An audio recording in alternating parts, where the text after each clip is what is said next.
King Charles kicked out a royal guard. No warning, no explanation, just 7 words delivered in front of the entire ceremonial line. You are relieved of duty, effective immediately. And just like that, in front of diplomats, veterans, and his own grandchildren, the guard was dismissed on the spot. But what no one knew, not even the king himself, was that the man he'd just removed held a secret so scandalous it could tear the family apart. So before we reveal that secret, make sure you're subscribed and drop a comment telling us where in the world you're watching from, because what you're about to discover will shake you to your core. The morning air at Clarence House carried that particular London crispness that turns every sound sharp as glass. January had settled over the capital like a familiar weight. And this wasn't the usual tourist spectacle, just a carefully curated gathering of foreign dignitaries and senior palace aides behind silk ropes, deliberately kept from the press. King Charles stood with practiced stillness, navy overcoat buttoned against the cold blue sash across his chest. To his left, Queen Camilla sat with gloved hands folded, a pale mauve hat shading her eyes.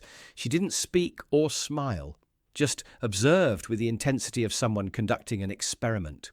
Among the uniformed ranks stood Sergeant Rhys Mallory, posture firm, scarlet tunic immaculate, bearskin hat casting shadows across features that spoke of more than ceremonial duty. At 34, he carried the controlled stillness that doesn't come from parade training, but from places where moving at the wrong time means body bags coming home. Behind the rope line, Prince George and Princess Charlotte stood side by side, both unusually quiet. George, now a teenager learning royal composure, kept stealing glances at Mallerie. Charlotte fiddled with her gloves, her face tense as she watched Camilla more than the ceremony itself. Mallerie had learned to read body language in high-stakes environments, and something felt wrong. Camilla's shoulders stiffened when George looked toward the guards, her mouth turned down when Charlotte smiled at an aide. When Charlotte brushed hair behind her ear, Camilla's eyes narrowed. The confirmation came during the intermission, children escorted to the side garden, Charles speaking with a military attaché, Mallerie positioned close enough to maintain security awareness, but distant enough to preserve privacy.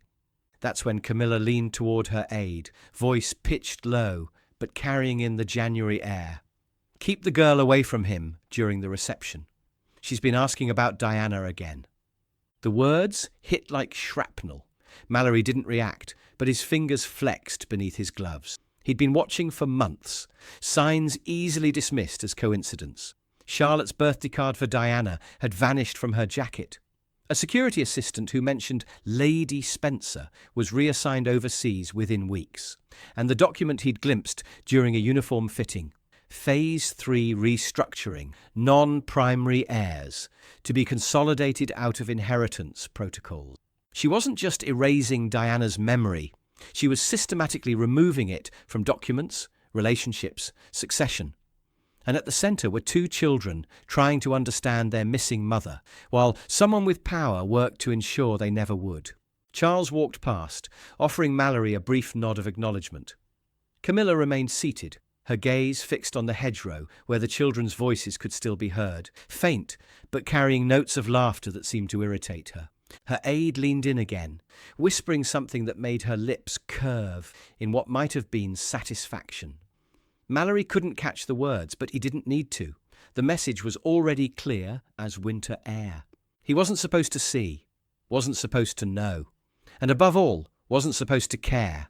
But caring, it turned out, was exactly what would destroy everything Camilla had carefully constructed.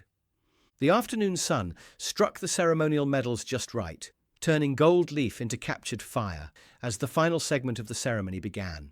This was the moment everyone had come for, the carefully choreographed presentation of commendation to individuals who had served beyond the call of duty. No cameras would capture it, no press would report it, but the weight of tradition made every gesture significant. Sergeant Mallory maintained his position in the scarlet line, statue still, despite the cold that had begun seeping through his uniform. The ceremony proceeded with clockwork precision. Names called, steps forward, medals presented, respectful applause from the assembled dignitaries. It was during this formal sequence that Prince George broke protocol. Not dramatically. Royal children are trained from birth to avoid grand gestures that might embarrass the crown. But he stepped closer to the ceremonial rope, close enough that Mallerie caught the movement in his peripheral vision. George had always followed protocol to the letter during public events, had never shown anything but perfect composure during ceremonies. Today, though, his steps were different, uncertain. He positioned himself directly across from Mallerie, maybe 6 feet of cold air between them. His eyes searched the guard's face, looking for something Mallerie couldn't identify. Recognition? Reassurance? Permission to feel what he was feeling, and Mallerie, without breaking any rule or making any scene, did something most of the assembled dignitaries would have missed entirely. He tilted his chin down just slightly. Not acknowledgement. That would have violated protocol. Not encouragement. That would have been inappropriate. Just presence. The kind of silent communication that passes between people who understand loss. I see you. George didn't respond visibly. He turned and walked back to Charlotte's side, resuming his position with the practiced ease of someone raised in the public eye. But his shoulders seemed to straighten, as if some invisible weight had been redistributed. Camilla saw everything. From her elevated position, she tracked the exchange with the focused intensity of a predator watching prey. No outward movement, no muttered commentary, just an almost imperceptible narrowing of her gaze that transformed her face from merely cold to actively hostile. Later, after the guests had departed and the medals had been secured in their velvet-lined cases, she summoned Charles to the side salon. The room was bathed in pale afternoon light that did nothing to warm the chill in her voice when she spoke. "We need to talk about Sergeant Mallory." Charles sighed, already weary from a day of diplomatic niceties and ceremonial precision. "He's been on rotation for years. Exemplary record." "He's manipulating them," she said, her tone carrying the flat certainty of someone stating an obvious fact. "The children. Creating dependencies. Undermining your authority in ways you're too trusting to see." Charles turned from the window where he'd been watching the clean-up crews restore the forecourt to its usual pristine condition. "That's absurd, Camilla. He's a ceremonial guard." But she pressed forward, her voice sharpening with each word. "Do you know what Charlotte said last week?" She asked if Sergeant Mallory knew more stories about her mother. Stories the family hadn't told her. She let that information hang in the air like smoke from a doused fire. She believes he has access to truth that we've supposedly withheld. Where would she get such an idea? The question hit its target. Charles felt something uncomfortable twist in his stomach, the familiar sensation that came when comfortable assumptions encountered uncomfortable possibilities. Camilla didn't wait for an answer. This is a man in uniform, acting as if he holds moral authority higher than the throne itself. That cannot continue. Charles didn't speak for a long moment, his mind working through implications he didn't want to consider. When he finally responded, his voice carried the weight of reluctant decision. "I'll handle it quietly." Camilla shook her head with the patience of someone explaining something to a slow child. "Not quietly, Charles. If you want real control back, if you want to establish clear boundaries, it has to be public, visible, unmistakable." He stiffened. "You want me to humiliate a decorated veteran?" Her voice was calm as winter morning air. "I want you to remind everyone who holds ultimate authority in this family, before the situation becomes unmanageable." And so the order took shape. Not from a palace memo or through official channels, but from a conversation between a monarch and the woman who had learned to guide his decisions through suggestion rather than demand.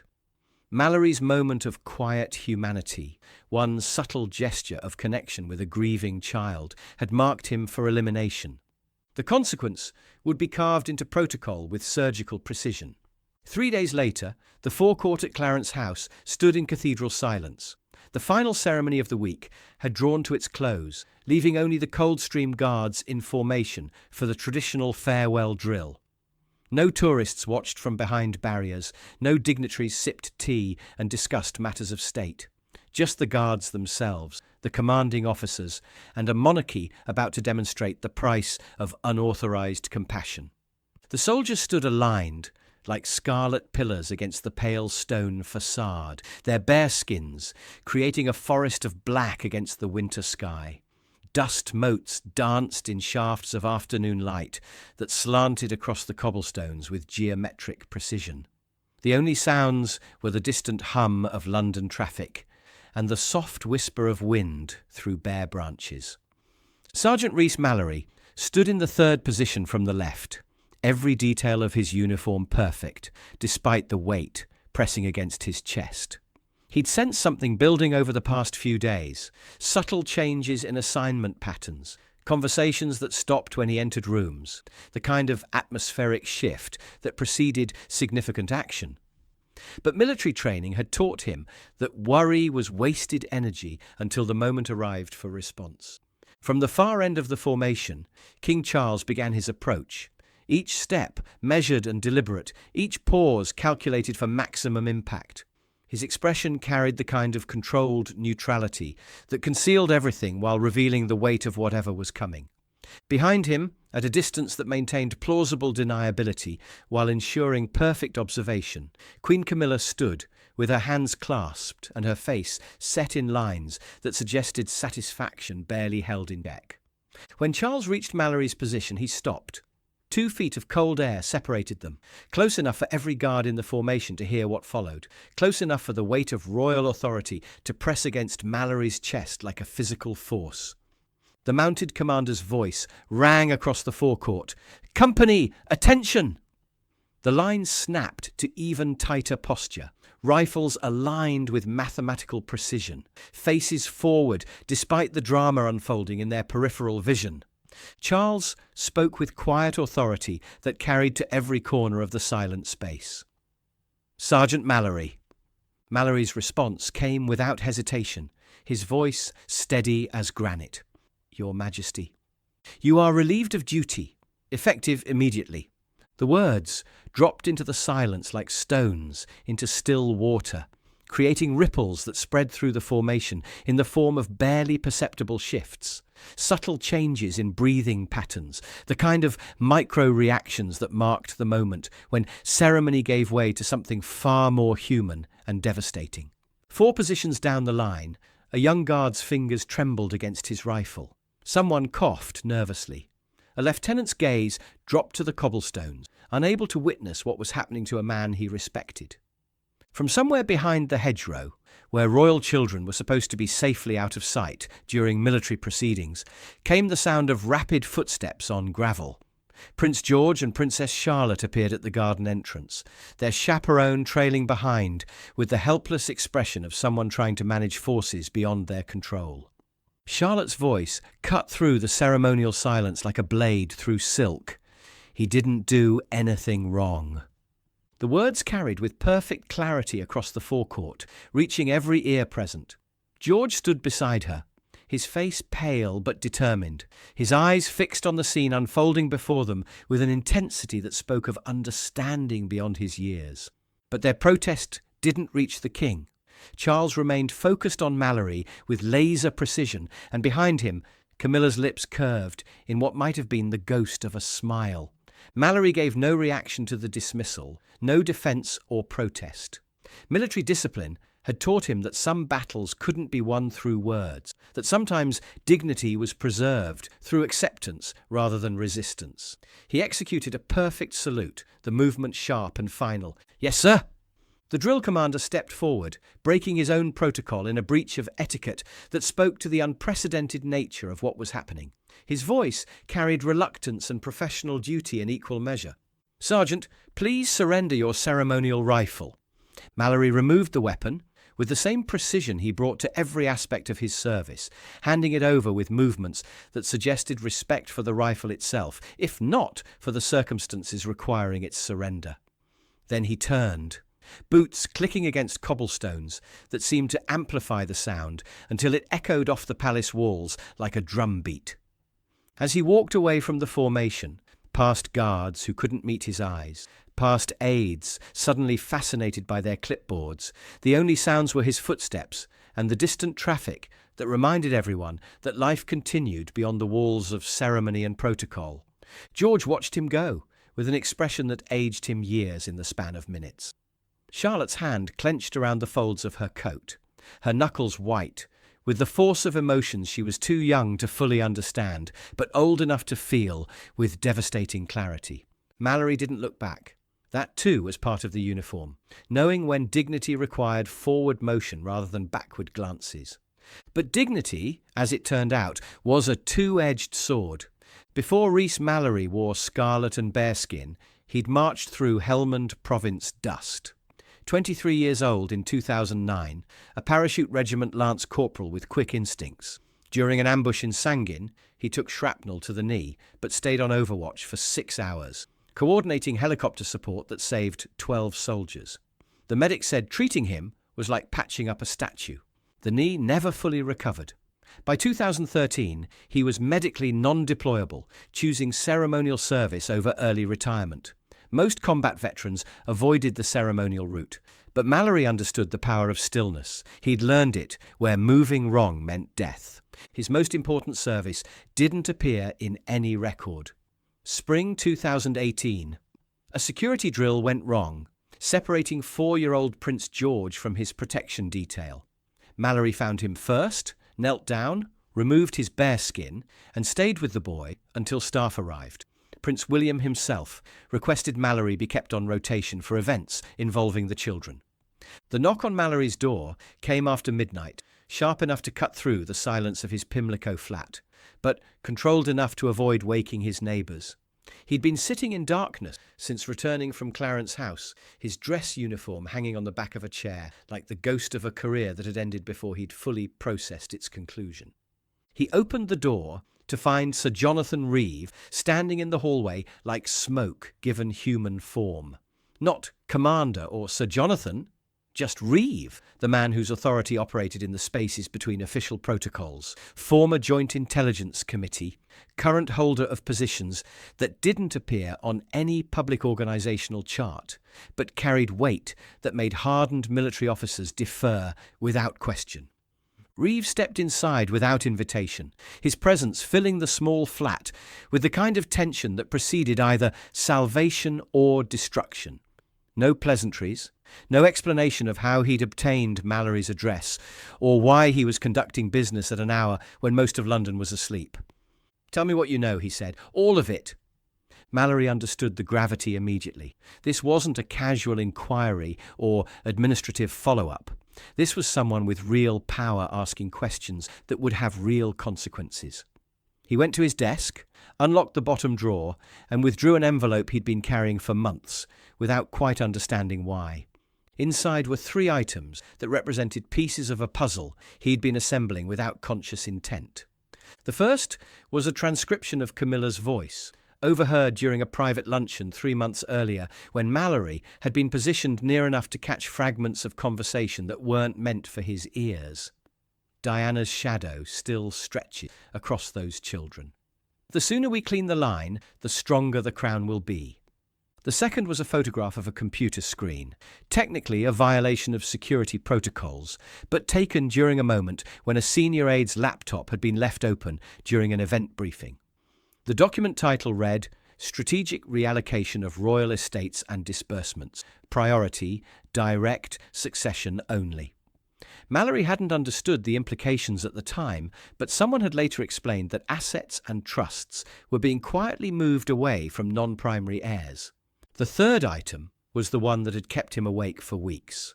A handwritten note from Prince George, crumpled but carefully preserved, that had been slipped under Mallory's locker at the Wellington barracks. Written in pencil with the uncertain lettering of someone still learning to express complex thoughts. "She told us we're not real grandchildren, that we won't be in the will because Mummy's gone and we should stop saying her name. Charlotte cried all night. I made her a birthday card anyway, but it disappeared. Why do people keep taking our memories away?" Reeve examined each item with the methodical attention of someone who understood that intelligence was often found in details others overlooked. He held George's note longest, reading it twice, before setting it down with the kind of care reserved for evidence in capital cases. "How long have you known?" he asked. Mallory's answer came without hesitation. "Too long to stay quiet. Not long enough to know what to do about it."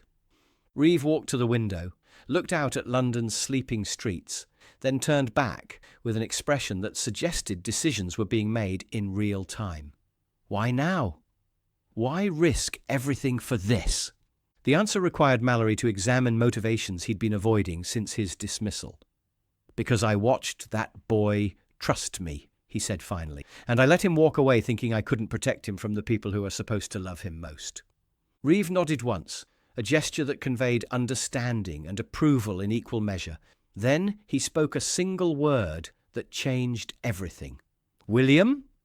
Within 6 hours, the envelope sat on Prince William's desk at Kensington Palace, delivered by courier and read in the pre-dawn quiet of a house where history was about to pivot on the testimony of a dismissed guard and the handwritten confusion of a child trying to understand why his mother's memory was being erased by people who claimed to care about his future.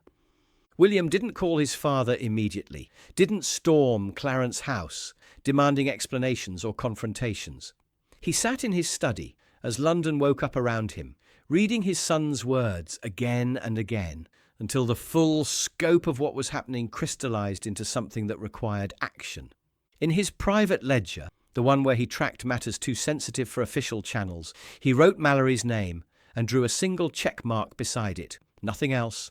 No notation, no explanation, no commentary. Because in the royal family, loyalty was often recognized through actions rather than words, and quiet courage carried weight that accumulated over time until it became impossible to ignore. The door to King Charles's study opened without ceremony at 10:30 that night.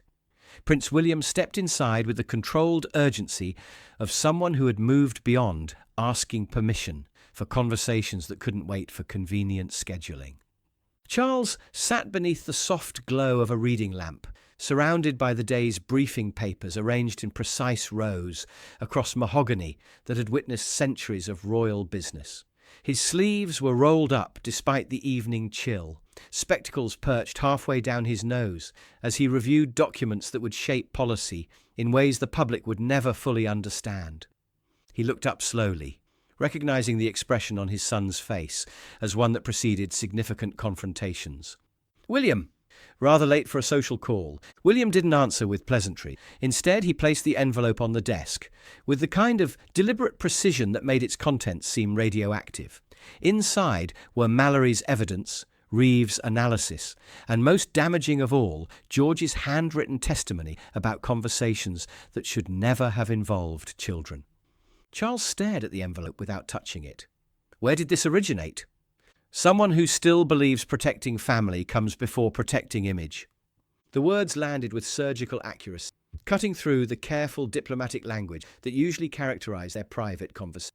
Charles reached for George's note first, not the classified documents or the transcribed conversation, but the child's uncertain handwriting that spoke to pain no grandfather should have to acknowledge. His expression changed as he read. Not dramatically, royal training had taught him to control visible reactions, but something fundamental shifted behind his eyes. The kind of realignment that occurs when comfortable assumptions collide with uncomfortable truths. "She's been under tremendous pressure," he said finally, his voice carrying the weight of a man trying to justify the unjustifiable. The transition, the public scrutiny, the constant comparisons. William's response cut through the explanation like a blade through paper. This isn't about pressure. This is about systematically erasing the memory of the only woman who made you human to the people of this country. The accusation hung in the air between them, too specific to dismiss and too accurate to refute. Charles leaned back in his chair, still holding his grandson's note, as if it might disintegrate from too much handling. "You think I've been complicit?" "No," William said, his voice carrying disappointment rather than anger. "I think you've been afraid. Afraid of confronting what she's become. Afraid of admitting that the woman you chose to marry sees your grandchildren as obstacles to her own legacy." The lamp hummed softly in the silence that followed. Outside, London continued its eternal rhythm, unaware that the future of the monarchy was being negotiated in a study where kings had made decisions that altered the course of nations. Charles stood slowly, walking to the fireplace, with George's note clutched in both hands, as if it were the most precious thing he'd ever held. When he spoke again, his voice carried a quality William had rarely heard, vulnerability mixed with resolve. "He asked me once if his mother was proud of him," Charles said quietly. "George, during a garden party last summer, and I didn't know how to answer because I realized I'd been so focused on moving forward that I'd forgotten to help him understand where he came from." He turned back to face his son, and for the first time in years, William saw past the royal mask to the man beneath it. "Bring him back," Charles said. "Mallerie, publicly, with full honours." The words carried the weight of absolute decision, not a request or suggestion, but a command that would reshape everything that had led to this moment. William nodded once, understanding that they had just crossed a line from which there would be no return. No press release was drafted, no official statement appeared in the court circular. No carefully worded explanation found its way to royal correspondents who spent their careers parsing the significance of minor protocol changes. But 7 days later, on Horse Guards Parade, as winter sunlight struggled through London's perpetual haze, and tourists pressed against barriers with the eternal hope of witnessing something memorable, the Scarlet Formation shifted in a way that spoke to those who understood the language of military precision. Sergeant Rhys Mallory stepped forward in full ceremonial regalia, every detail of his uniform restored to perfection. The scarlet tunic fit like it had been tailored by angels, white belt gleaming against the red wool, black boots polished to mirror brightness. The towering bearskin hat cast familiar shadows across features that had remained composed through dismissal and restoration alike. He took his position in the front line, second from the left, the exact spot he'd occupied before his removal, as if the intervening week had been erased from the official record through sheer force of royal will. Not a word was spoken about his return. No announcement acknowledged the change in formation, but Prince George noticed immediately his sharp intake of breath audible from the royal viewing stand. Charlotte followed her brother's gaze, and for the first time in days, her face brightened with something approaching genuine happiness. Queen Camilla was absent. Her seat on the dais remained empty, occupied only by a single arrangement of white lilies that seemed to glow against the red velvet cushioning. No explanation was offered for her absence, but those who understood palace protocol recognized the symbolism. In the language of royal ceremony, empty seats spoke volumes about changed circumstance. The crowd remained oblivious to the human drama playing out in front of them. They saw what they always saw: magnificent guards in perfect formation, horses stepping high, brass instruments catching light as the band played with precision that made the music seem effortless. Another beautiful traditional ceremony, the kind that made Britain feel eternal and unchanging. But the diplomats in the VIP section, the aides with decades of palace experience, the military officers who understood the weight of seemingly minor personnel changes, they knew they were witnessing something unprecedented. A reversal that spoke to power dynamics shifting behind closed doors, to conversations that had altered the fundamental balance of royal authority. As tradition demanded, King Charles conducted his inspection of the guard line. One by one, he acknowledged each soldier with the measured pace of a man who understood that ceremony was diplomacy made visible. Brief nods, occasional words of recognition, the kind of formal interaction that maintained hierarchy while acknowledging service. When he reached Mallory's position, he stopped. The pause lasted longer than protocol required, creating a moment of suspension that every camera would capture and every witness would remember.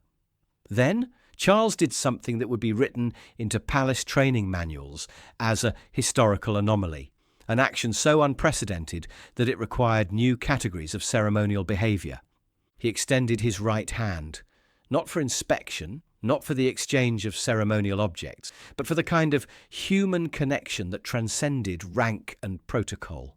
A handshake between the sovereign and a serving member of the guard, conducted in full public view during active ceremony. The gesture lasted perhaps 3 seconds, but its implications would resonate for generations. Mallery responded without hesitation, his gloved hand meeting the king's, with the kind of firm contact that spoke to mutual respect rather than hierarchical acknowledgement. Neither man smiled or spoke, but something passed between them that had nothing to do with ceremony and everything to do with recognition of service that extended beyond duty. When the handshake ended, Charles stepped back and offered a nod that was personal rather than official, the kind of acknowledgement that passes between men who have found common ground in unexpected circumstances. The ceremony continued with its usual magnificent precision, but everyone present understood they had witnessed something that would be discussed in royal circles for decades. The king had publicly rehabilitated a dismissed guard, not through proclamation or official explanation, but through the kind of gesture that made words unnecessary. That evening, as London settled into its familiar rhythm of traffic and twilight, Mallory returned to his locker at Wellington Barracks. His gloves sat folded on the top shelf, cleaned and pressed according to regulations that had governed ceremonial dress for centuries. Tucked between the fingers was a small piece of paper, folded twice and creased with the kind of care that children apply to important communications. 2 sets of handwriting, one precise and determined, the other younger and more uncertain. You didn't leave us alone when everyone said you should. So we won't leave you behind when they say we should forget. Charlotte and George. The message wasn't signed with royal titles or official designations, just first names, written by children who understood that loyalty was more important than protocol, that standing up for someone could matter more than standing at attention. Mallory read it twice, then folded it with the same precision he brought to every aspect of his service. But instead of filing it away, or treating it as a curiosity, he slid it into the inside pocket of his tunic, close to his ribs, where he could feel the slight weight of paper against fabric. Not as a trophy or proof of royal favour, but as a reminder that sometimes the most important battles were fought not with weapons or words, but with presence, with the willingness to stand between power and the people who deserved protection from, even when that protection came at personal cost. The truth about loyalty, he'd learned, was that it wasn't given to institutions or titles or abstract concepts of duty.